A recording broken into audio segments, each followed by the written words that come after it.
This account is rich with evidence of both factual memory, what the vision meant to Joseph at the time, or the description of the event as it took place, and what we could call interpretive memory, which includes what the vision meant to Joseph over time. And to me, that's one of the most interesting inquiries that we're beginning to think about, is what does this vision mean, not just to Joseph at the time it occurs, but over time. And I think we can see evidence to answer that question with, because he keeps these various accounts over time. Joseph Smith responded to Chicago Democrat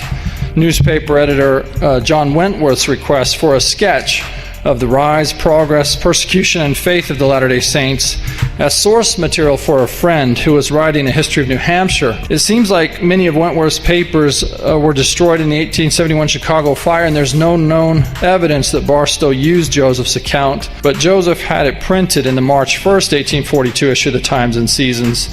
making this the first account published in the United States. Joseph and his scribe Frederick Williams wrote the earliest account that we looked at a few minutes ago, a decade before these two accounts were published. And the church's historians brought that earliest account across the plains to Utah, but it became unknown to Latter-day Saints until Paul Chessman published it in his master's thesis in 1965. Similarly, the two accounts Joseph's scribe Warren Parrish penned into Joseph's journal in November 1835, which were later copied into a draft of Joseph's history, were generally unknown to Latter-day Saints until historians published them in the late 1960s.